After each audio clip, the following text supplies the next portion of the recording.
Assalamualaikum warahmatullahi wabarakatuh. Halo anak-anak ibu semua, apa kabar? Kembali lagi dengan Ibu Nidaul Hairiyah pada mata pelajaran IPA. Kali ini kita akan mempelajari tentang sistem pernapasan pada manusia. Sebelum kita mulai belajar, jangan lupa subscribe channel ibu, kemudian like dan share ke teman-teman kamu agar ilmunya bermanfaat ya anak-anak ibu. Nah, untuk hari ini kita akan mempelajari tentang sistem pernapasan pada manusia. Sebelum kita belajar, Ibu harap kamu mempersiapkan buku catatan dan alat tulis agar dapat mencatat apa saja yang akan kita pelajari hari ini. Nah, kenapa kita bernapas? Ya, pertama, karena kita makhluk hidup. Salah satu ciri makhluk hidup adalah bernapas. Ya, benar, tapi buat apa kita bernapas? Nah, respirasi atau bernapas adalah aktivitas memasukkan oksigen atau O2 dan mengeluarkan karbon dioksida dan uap air. Nah, oksigen ini dibutuhkan tubuh kita untuk melakukan proses metabolisme.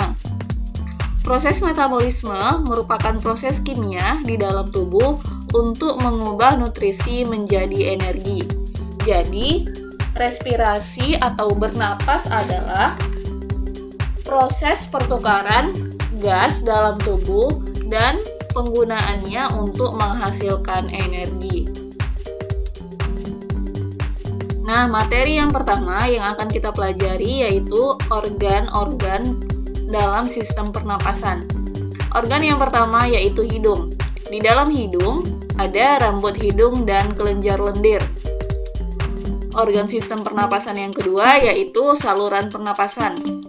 Saluran pernapasan terdiri atas trakea, bronkus, dan bronkiolus. Yang ketiga yaitu paru-paru. Pada paru-paru, yaitu bagian-bagiannya pleura dan alveolus. Nah, untuk organ pernapasan yang pertama yaitu hidung. Perhatikan gambar berikut.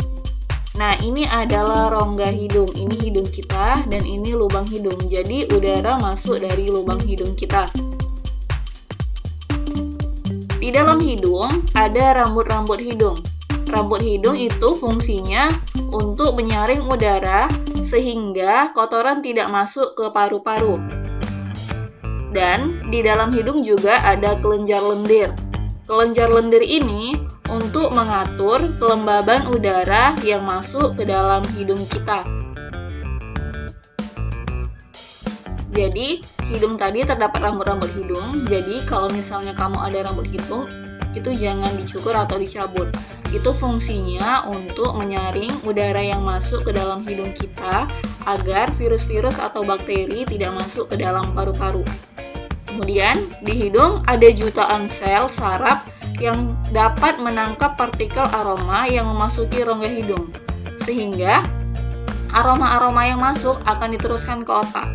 Dan otak yang telah menyimpan banyak memori aroma akan menerjemahkan aroma tersebut, sehingga kita dapat merasakan aroma itu aroma sedap ataupun aroma yang tidak sedap. Untuk organ pernapasan yang selanjutnya yaitu saluran pernapasan. Saluran pernapasan terdiri dari trakea, bronkus, dan bronkiolus. Jadi trakea ini batang tenggorokan. Ini dia trakea. Kemudian bronkus itu cabang dari batang tenggorokan, ini bronkus. Kemudian ada bronkiolus. Bronkiolus adalah cabang-cabang dari bronkus. Jadi yang kecil-kecil ini, yang seperti akar ini adalah bronkiolus.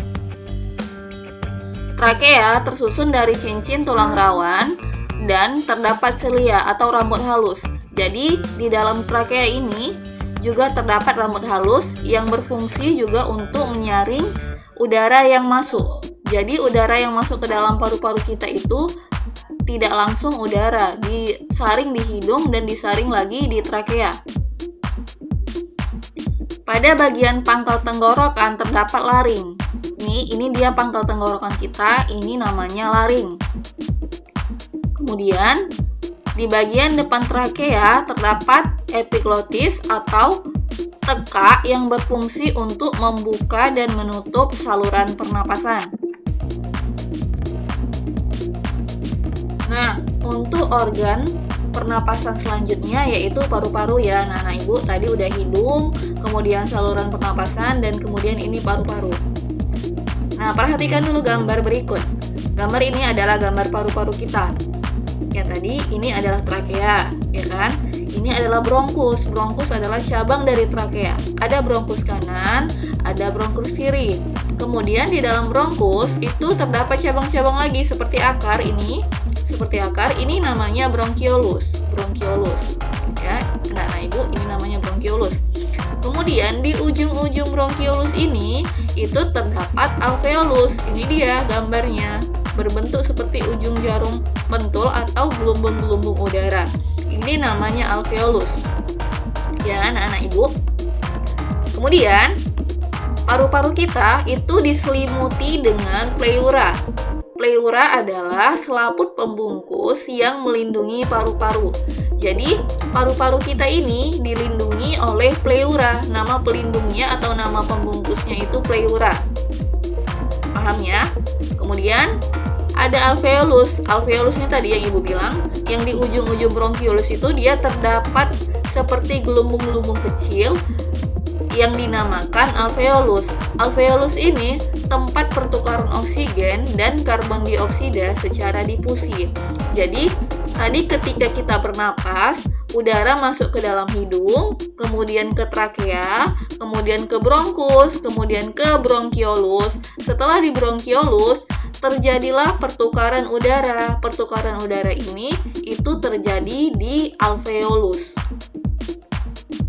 Kemudian paru-paru kita menyerap oksigen sebanyak 250 ml per menit dan dikeluarkan dan mengeluarkan kembali karbon dioksida sebanyak 200 ml per menit ya. Jadi ketika kita menghirup udara itu tidak semuanya keluar. Jadi sebagian ada yang menetap di dalam tubuh kita. Itulah namanya udara sisa, nanti kita bakal pelajari. Kemudian kita keluarkan, kita menghirup oksigen dan kita mengeluarkan karbon dioksida.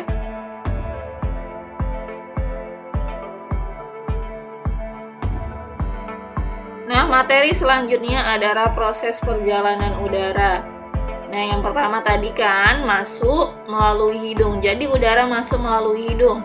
Kemudian disaring oleh rambut-rambut hidung, kemudian diatur kelembapannya atau diatur suhunya oleh selaput lendir dan menyesuaikan suhu oleh kapiler darah. Kemudian masuk ke trakea. Pada trakea terjadi juga penyaringan benda asing termasuk bakteri, virus, dan benda-benda asing lainnya oleh silia. Silia itu dia rambut-rambut halus. Selain itu, udara juga diatur kelembapannya dan suhunya.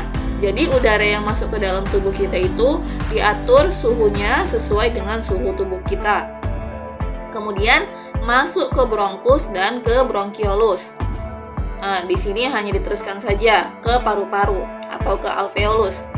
Pada paru-paru, udara mengalami pertukaran antara oksigen dan karbon dioksida di alveolus. Seperti yang Ibu bilang tadi, di alveolus itu dia terjadi pertukaran udara ya anak-anak Ibu. Paham sampai di sini?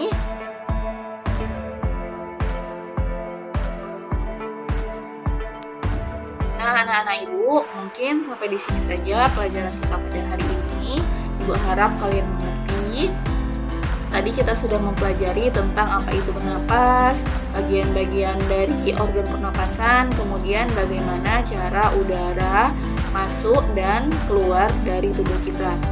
Kemudian tugasnya adalah yang pertama, apa yang dimaksud dengan respirasi atau pernapasan. Yang kedua, gambarkan saluran pernapasan pada manusia. Kalian gambar ya anak-anak Ibu.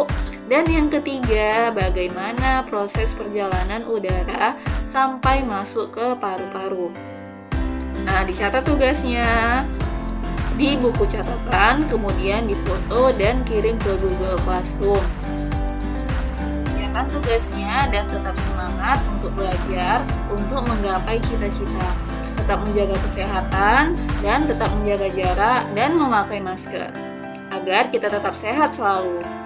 Terima kasih. Assalamualaikum warahmatullahi wabarakatuh.